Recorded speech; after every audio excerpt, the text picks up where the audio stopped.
This She's conference will now be recorded. Oh, we're recording. Okay. All right. We don't need that part again.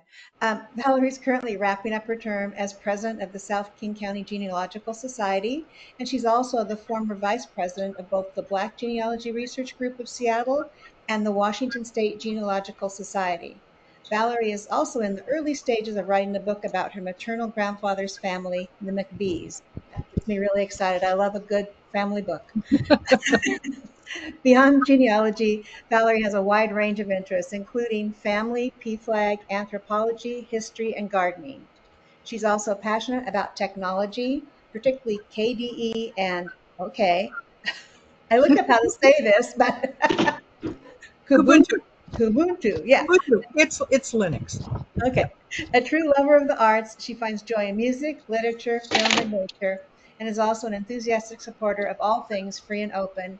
So we appreciate Valerie presenting to us, and she's going to talk to us about how using collaboration to break brick walls down is a great thing to try. And so I want to hear her stories about it. So Valerie, I'm going to turn it over to you and have you share your screen.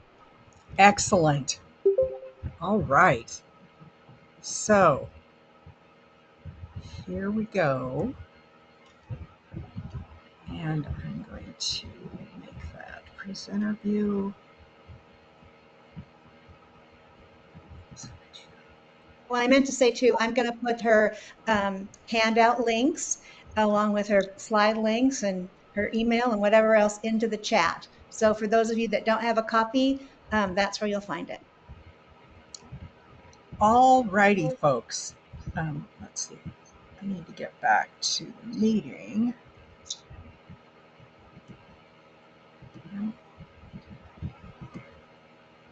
Where did the meeting go? Goodness. All right. Well, I can't see you for right now. But we can see you and we can hear you. So excellent. Okay. Well, I am going to start with some thoughts on collaboration. I had a computer, but I had no internet, so I just started riffing, and I had already created these slides and stuff. Collaborate with people, friends, librarians, archivists, cousins, older relatives, and their documents, photos, stories, memories. Use the online finding aids for repositories and call or email or even chat online and see if they will send that one needed record. You don't always have to travel, although I think traveling is awesome. Collaborate with websites to find lost records, trees, photos, websites, researcher work from the past. Collaborate with books and their authors and editors to find out more, to correct errors, perhaps extend their research. I would love to know if any of you have ever written or tried to otherwise contact authors and editors to collaborate.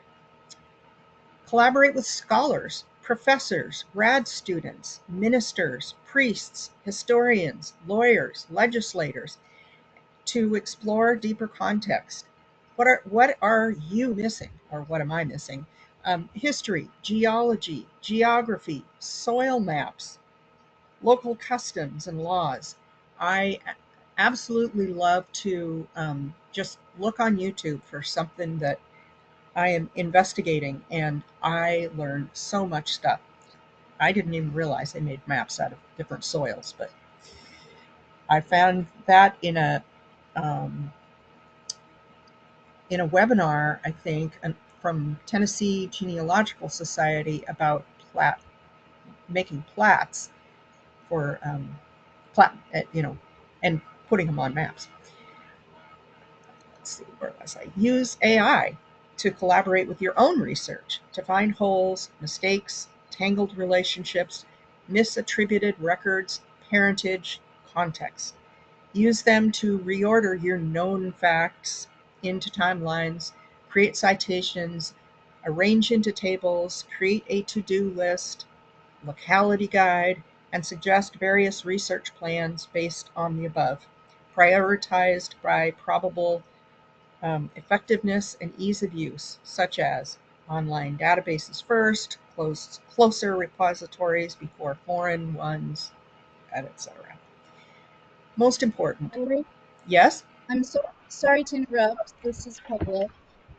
Are you still, we're only seeing your first slide. Yep. Are you, oh, okay. I didn't know if you had gone past that yet. Okay. No. Sorry to interrupt. Okay.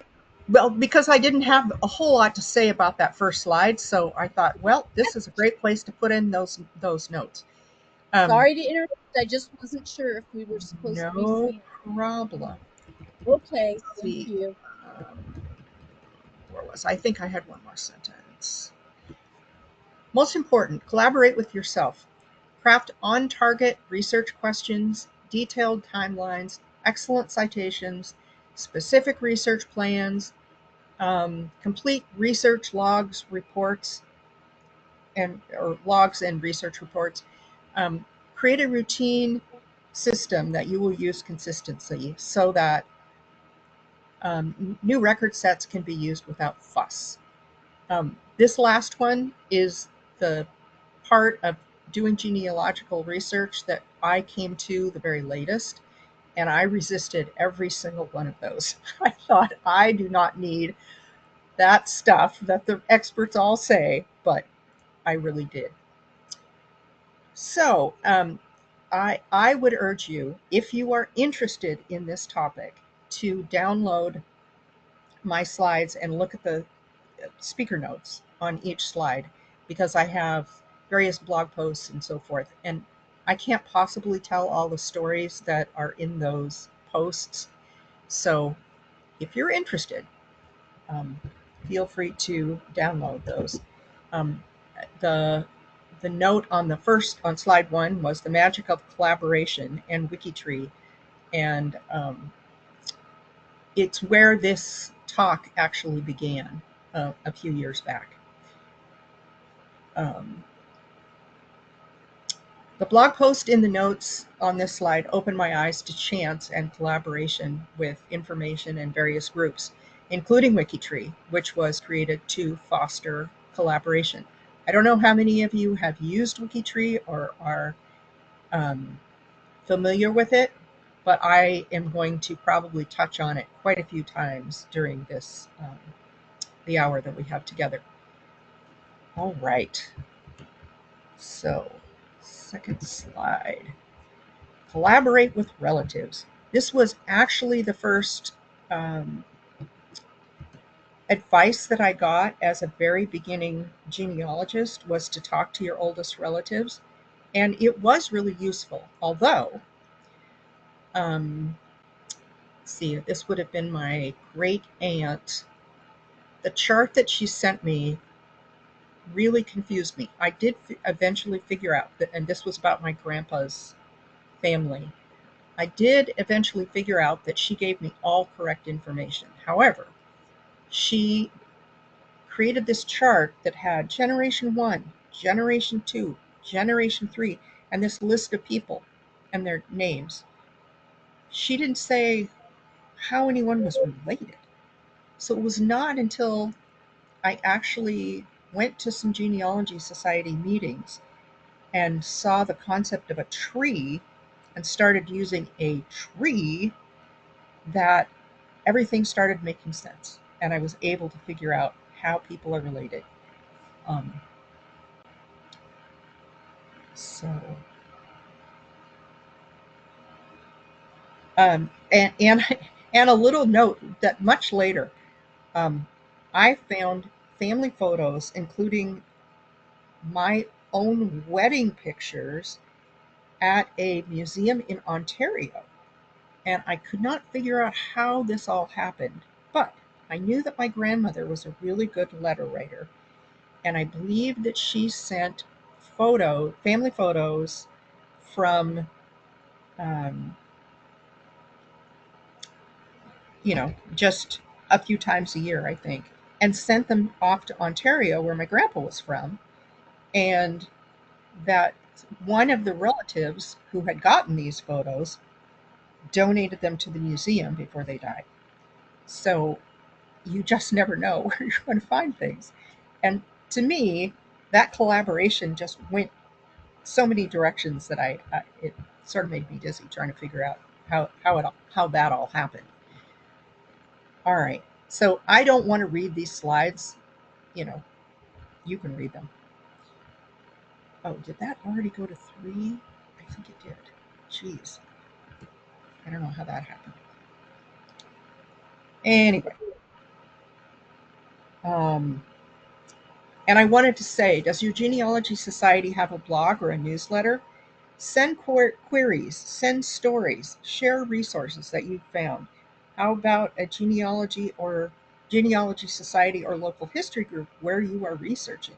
Those are other um, uh, people with whom you might want to collaborate. And really, if you're going to go to a place, if you're going to Iowa and you don't know much about Iowa, hook up to a group and start talking to them so that when you get there, you have somebody who might show you around and show you those little tiny, cemeteries that otherwise you wouldn't even find, and find what you're looking for.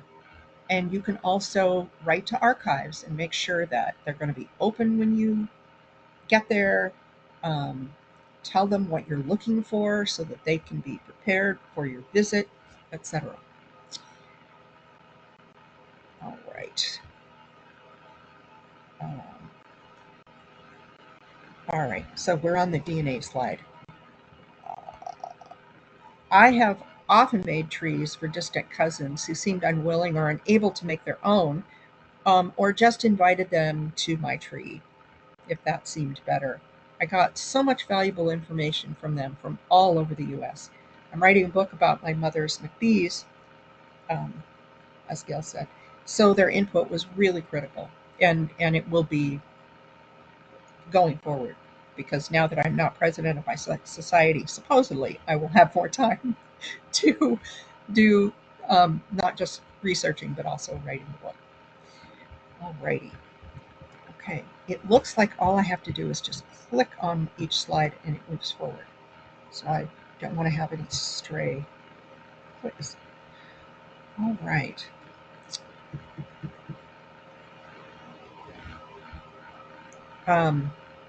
More about DNA.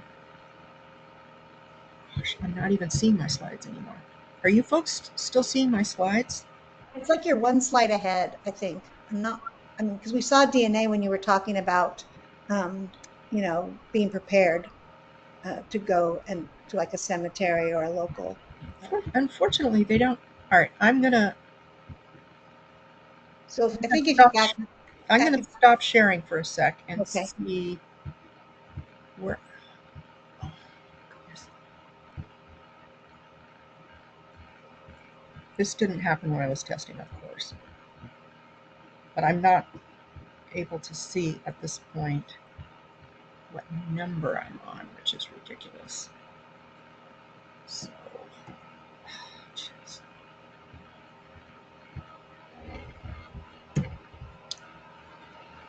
All right. So, collaborate with relatives. I think I covered everything there. And I use Ancestry as my main online tree. Other people like Jenny or WikiTree or MyHeritage or Family Search, whatever you like, invite them. And I actually use them all, although Jenny I haven't looked at for a while. But oh goodness,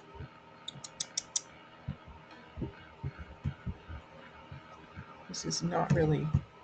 Number 4 was your collaborate with DNA. Yeah, I think I need to make this a little smaller or something because I'm not seeing the whole thing. Anyway, share a timeline for your family, ask for more details, etc. And I do want to tell a little story about that. I was doing a little research like a pro on 15 minutes a day thing that they do once a year, and I never got to step 3. On step 2, I decided to make a timeline for my grandfather's this is my McBee grandfather, for his entire family. And I've never heard of anybody doing that. And it was a whole lot of work. And so that took up the whole rest of the time. Anyway, I learned so much about my family because they only had 5 kids, but there were some grandkids. And anyway, I finally was able to answer my question, which was like, why did my great grandmother move away from Warren County, Iowa, where she had spent most of her, well, at least half of her life? She didn't go back to Harrison or Mercer County, Missouri, which is up in northern Missouri, where she was born and much of her family still lived. She went to southern Missouri, where she'd never been before. Well, when I looked through that timeline, everyone had either moved to Canada or was dead, except her granddaughter. And her granddaughter moved down there, and I could see she had nothing to stay in Warren County, Iowa. There was no reason for her to stay there. She was working for other people doing their housework, and she was in her 80s. So I'm sure that she felt like um, living with her granddaughter, whom she had helped raise, was a much better deal. All right. So next one, collaborate with DNA matches. Um, as usual, you want to start with the largest matches. You start with the people that you know and make sure that you link their DNA to your tree and keep good notes about exactly, you know, all the facts about the DNA, who the most recent common ancestor is, et cetera, et cetera. So as you have the DNA connected to your tree is going to work for you, and your DNA is going to work for you, and they're going to work together. So they're basically collaborate too.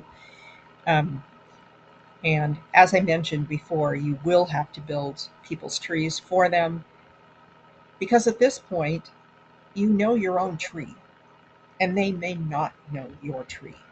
And So Val, are you sharing your slides at all? Because we're not seeing anything. oh goodness, Just thought.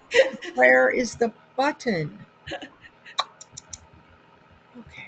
We're seeing each other. That's not Down at always. the bottom, down at the bottom of the screen, Yes, but I'm not seeing. share in the middle.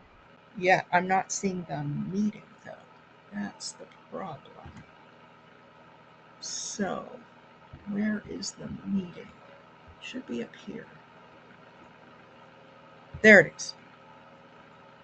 There we go. Hit the share button again. There we go. Okay, we're not seeing it yet. Not yet. Share. Okay, wait, it's Here we coming go. now. Oh, wait, we got DNA matches. Oh, Yep. okay. All right. Alrighty then. So I'm not going to leave the meeting again. I'm not going to look at my. Ah, why does this happen? I just said I wasn't going to, and now instead.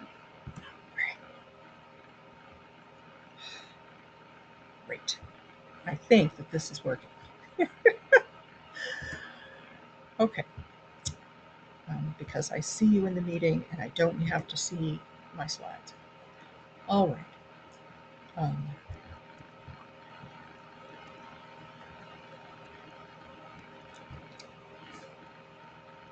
okay.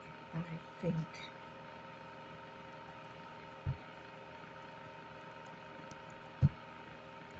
Actually, I will have to hop over to make them advance, won't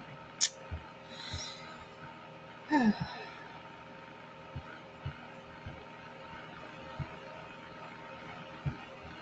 Sharing screen. Right. Okay.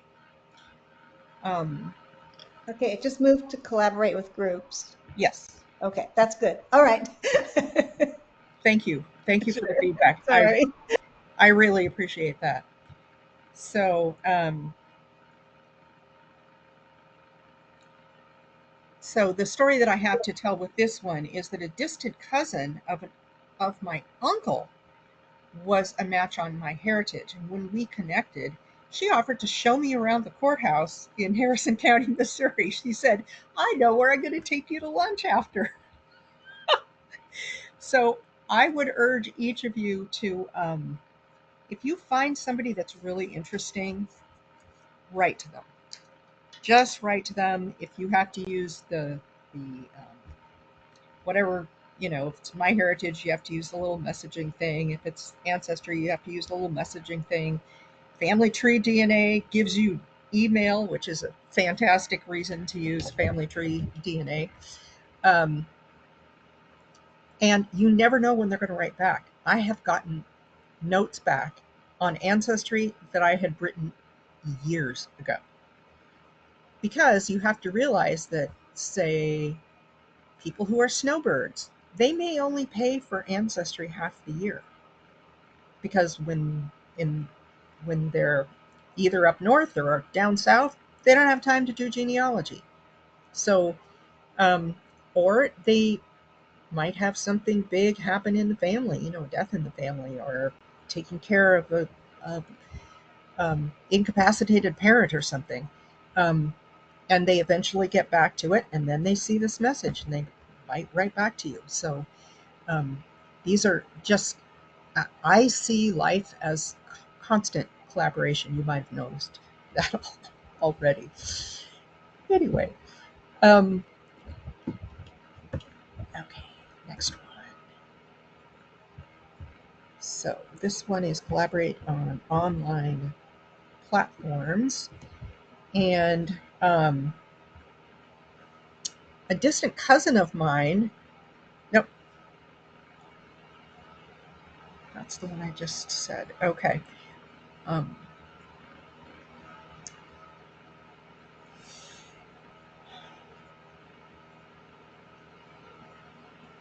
Oh, okay. So in the notes for slide 5, one of my favorite genealogy friends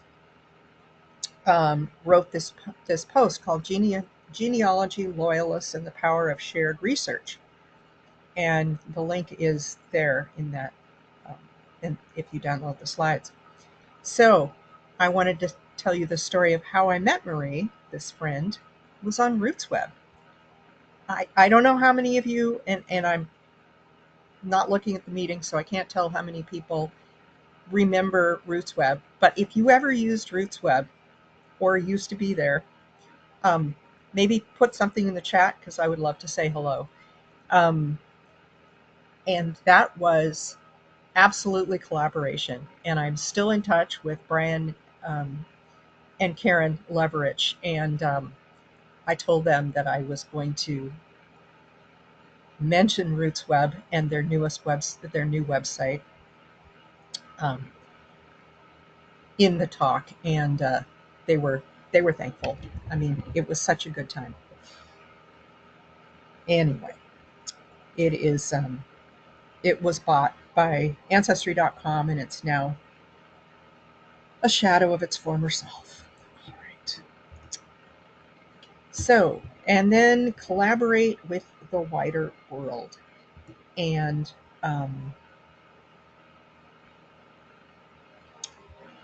my second cousin recently found me on Family Search because I share my email there on Family Search, and I allow relationships sharing, and I use the tree.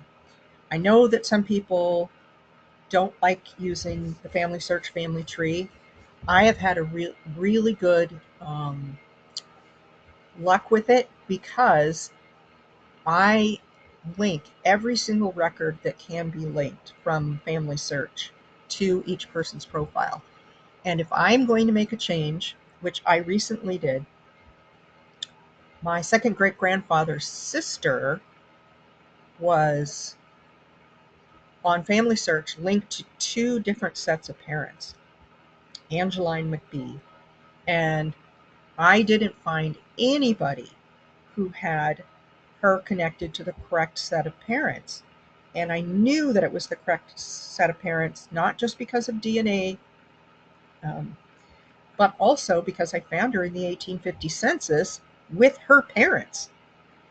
And I found no record of her with either of the other purported sets of parents. Anyway, I wrote up a little proof statement and I attached it to her profile. And I wrote to the people who had her attached to these other parents and said, I'm about to change this. And, here's my proof that these were incorrect parents. And nobody ever changed it. So that might seem like a lot of work, but it was really good for me. And I think that kind of work is what makes Family Search a resource that we can all use. Well, I mean, hopefully you're using it for the records that are there, whether you're using the tree or not. But I think that it's really useful. So let's see. I seem to have lost my. There we go.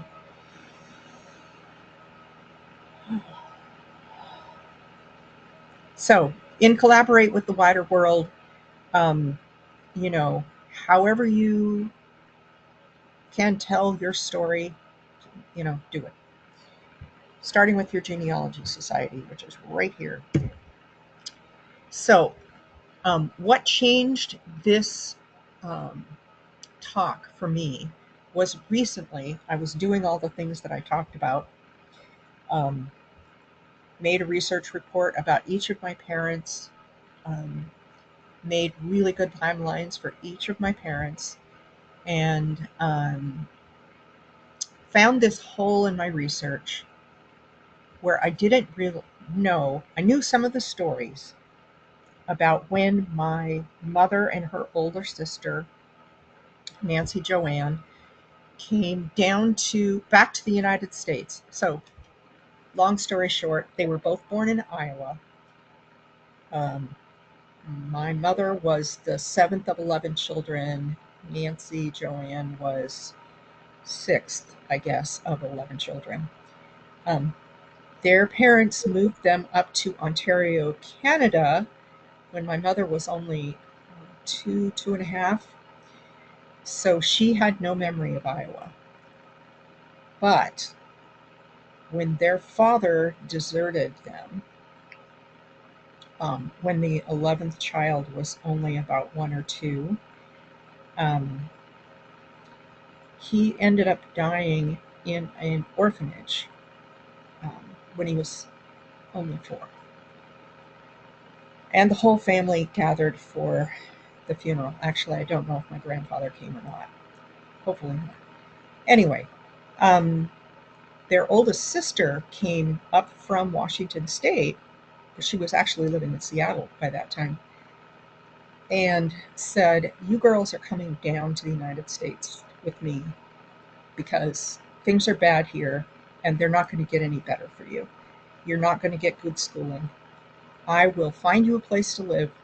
I will find you jobs, and you can go to high school, graduate from high school down in Seattle, which she did. She found them this little place to live, 4711 Meridian Avenue in Seattle. The woman who owned this house was a widow. She had been widowed a few years back, and she was living there with just her daughter.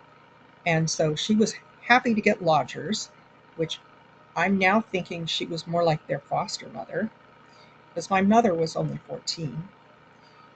Her daughter was there too, and her daughter was, I think, 15, and I think Joanne was 16. Can't remember for sure, but in any case, they became fast friends. They all went to high school together, and all of the girls got jobs, from what I could see in the census and so forth. Anyway, I wrote this blog post about that time in my mother's life and how it was that she maybe came to know my dad, who was at a completely different high school, and then was in the war. And one of his friends who ended up marrying the daughter, Mrs. Shutt's daughter. So Barbara Shutt. And I was like, oh, so this is the Barbara, because I'd heard of these stories. So all of these stories that I'd heard as a kid started to make sense. And I looked at what at Barbara's wedding certificate, and sure enough, my dad was signing as the friend of her new husband, Bob. So that's why it's called Barb and Bob, Ted and Lola. My parents are Ted and Lola.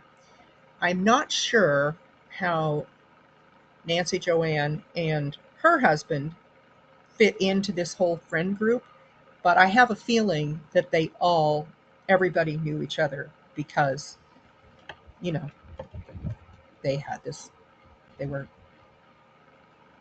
either visiting their girlfriend, boyfriend at 4711 Meridian Avenue, or at least picking them up for a date, something like that. So I hope that you will read this blog post. I wish that I'd found all this stuff before my mother died, because she could have said yes, and told me more, but she did not.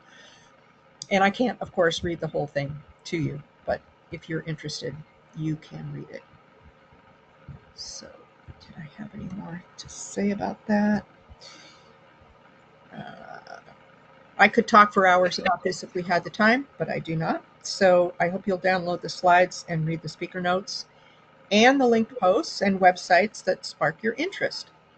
So, questions? And I'm going to stop sharing so that I can see the movie, see the meeting. So Valorie, this is Gail. I was just going to say, I really appreciate some of the things you've shared, because I've had a lot of success actually with both Ancestry and Family Search in reaching out to people I don't know and getting really amazing information in return. And I think a lot of people are hesitant to do that. But my theory now is all they can do is just not respond. That's the worst that's going to happen. Or my husband tried to tell me he didn't really think I was a relative, but it's Yes. again, Sometimes they don't. But you know what? I bet you've had the same experience as me, and sometimes you eventually hear. And sometimes they just say, "I'm sorry, I don't know," or "I'm not interested." But that's fine. At least but like you on Ancestry, I posted something out there about my husband's Irish family. Gosh, probably 4 years before I even got a reply. And then when I got it, it was a woman from Australia who said she was like his third cousin, and she invited me to a family reunion in Australia, which I thought was pretty funny. But it really led to us going over. Did you go? No, but we went to Ireland where his grandpa was from, and we did a whole tour with one of the third cousins over there. So it was pretty awesome. I think you should take her up on it and go to Australia. If she's still alive and if she's still interested. Because I've heard that that's pretty cool, and it's worth the pain and agony of going to Australia, because that's a long plane ride. All right. Any questions? Because if you're interested, I will talk. Anybody else have a similar experience or something they'd like to share in terms of breaking down a brick wall?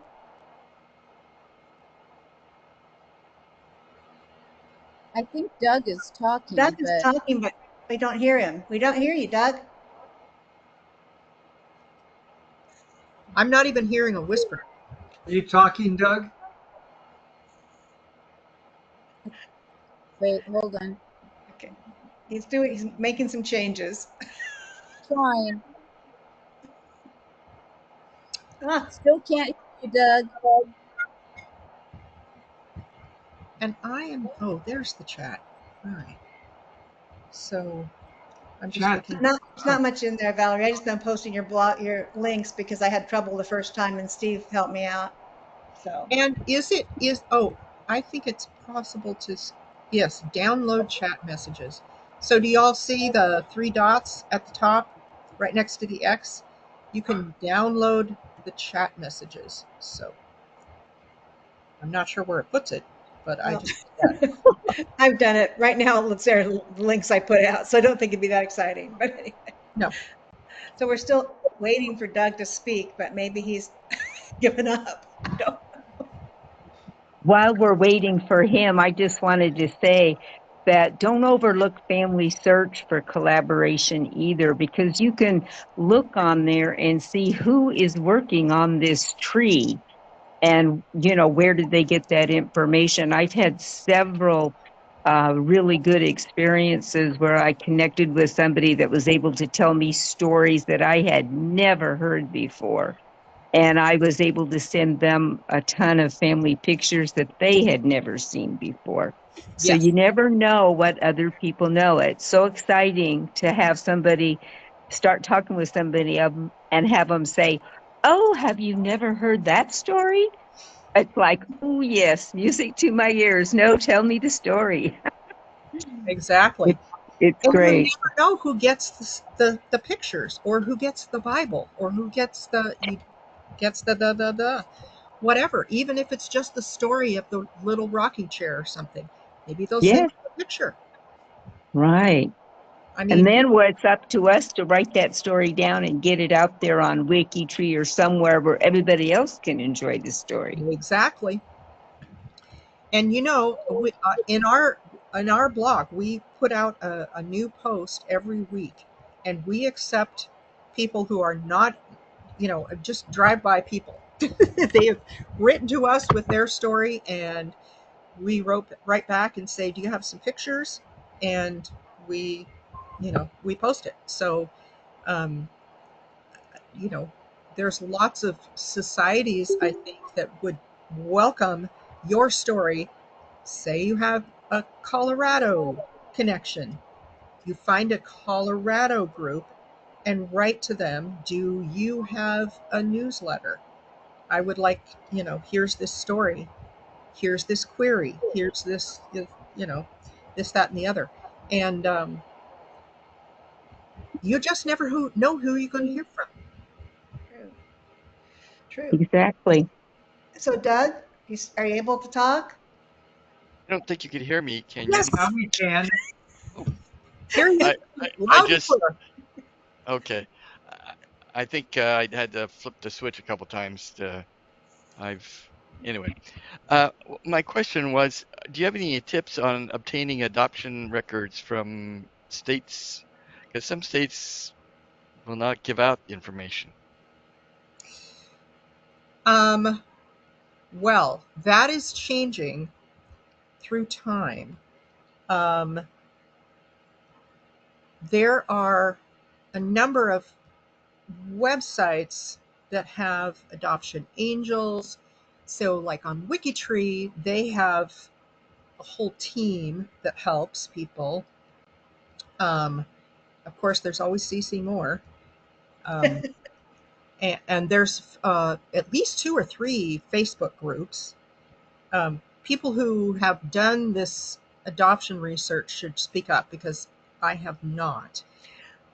Well, I recently helped someone who found out his father was adopted, and the record was in New York, which is, if anyone knows about New York records, they're pretty near impossible to get. But we decided to give it a shot, and he wrote to New York to the for like where you get the birth record, and after about 6 months, they wrote back and said they didn't have the birth record, but they thought it was in Minnesota where his father was actually adopted. So then we followed up with Minnesota, and Minnesota got back and said, "Hey, we have the birth record before and the birth record after, but we don't have your dad's." So at least we got replies. That's good news. We did end up going with DNA. Um, and I have a gal down here. I'm in Arizona right now, and she's amazing. And I've had 2 people, and she's called it her own, our own little CC Moore right here. But she took his DNA, and within like I'd say 3 or 4 weeks, she had the father and the mother, the biological father and mother of his father. And so I would say that, I agree with you, Valerie. I think states are more receptive than they used to be to adopt, particularly if you're a child of adoption or your parent was a recent, like that recent. If you go Yep. farther back, it's more difficult. But Yep. I think it's possible, depending upon the state. Every state's different, unfortunately. So you just don't know till you try. Yep. But it took us, it took his journey. He talked about it with our club down here, and he said it took me about a year. He just came in because he wanted to do a scrapbook, and this is what happened. But but we did get it eventually. So I think it just depends on the state. And I also am really pro Facebook groups, Valerie, like you're talking about, because I was trying to find my grandfather's home in Italy. I joined a Southern Italian Facebook group, and I was given a map with directions.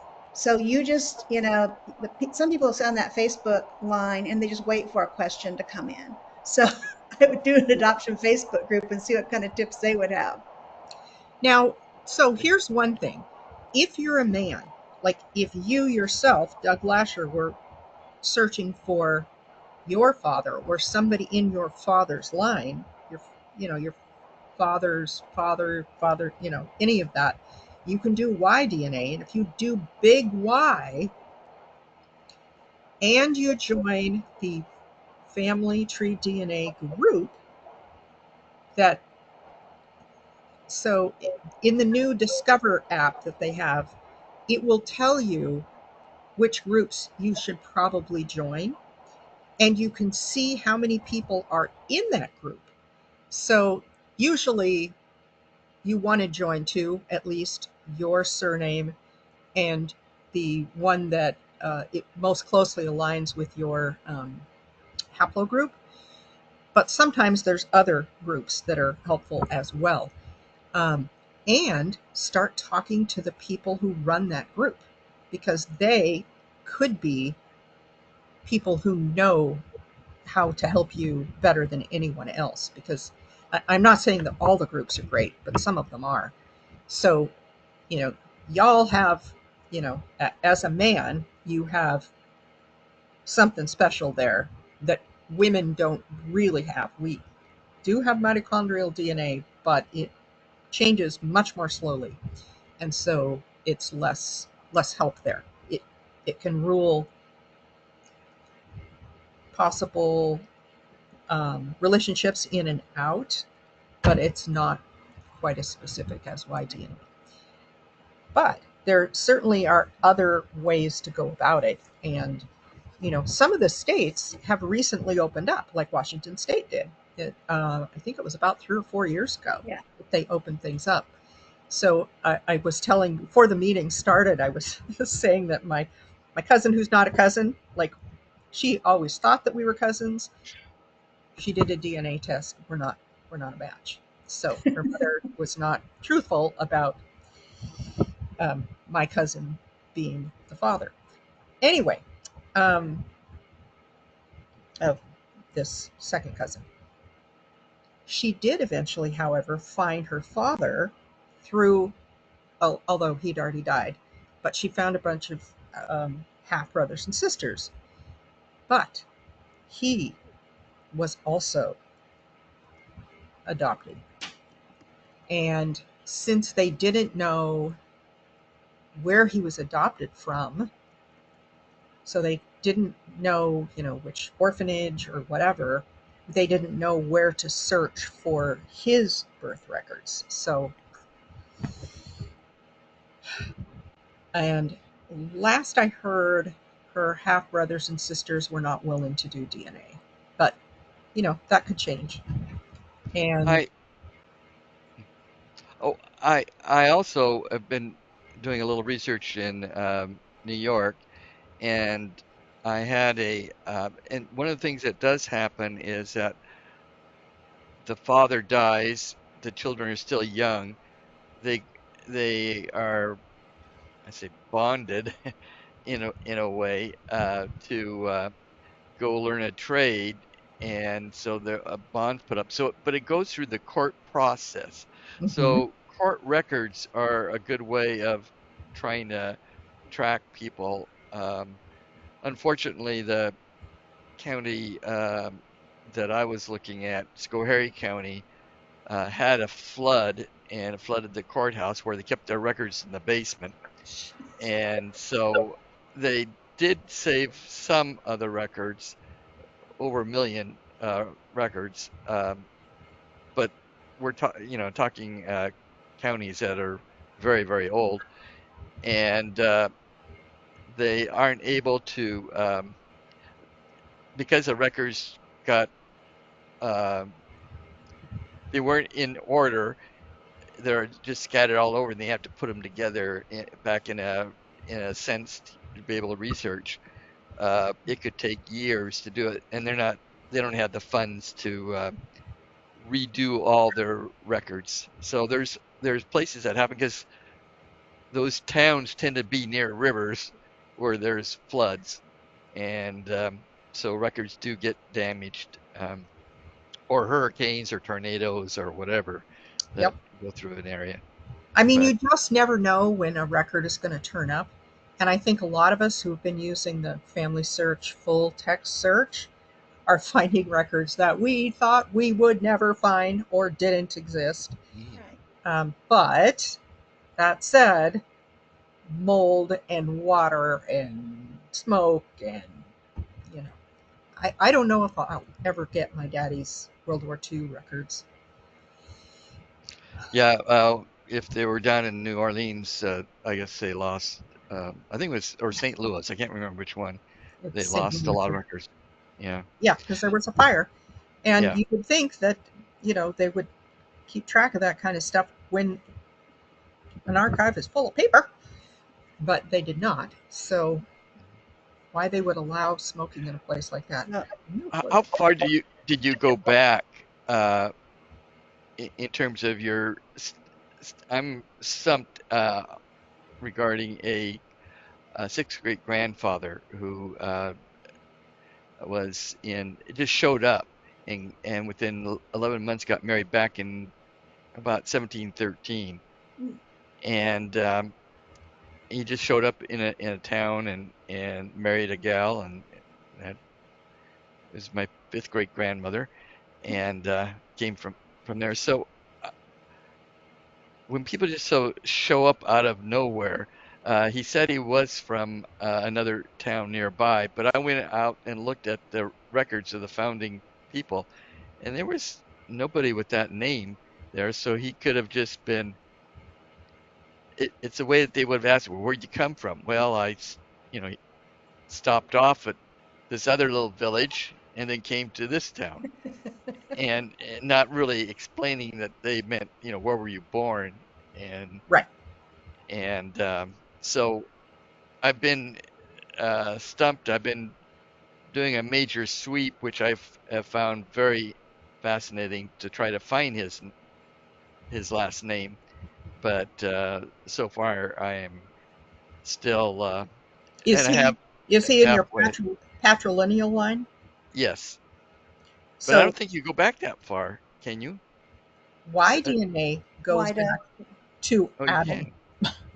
Oh, okay. Well, yeah, Yes, he was my and great that's grandfather.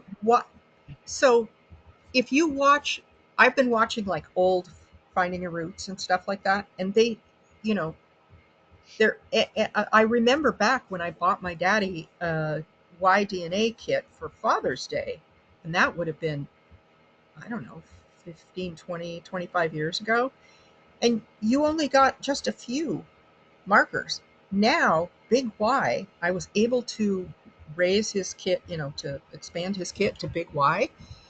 There's like millions of markers, and so it's so much more accurate. Oh, And you get detail for every layer down. So Father's Day is coming up. That is a good Father's Day present for you to yourself. Yeah, it would. Yeah. well, actually, Seriously. I've done it already with Family Tree D make in Big DNA Big Maker. Y though. I don't know about that. I will have to look at that one.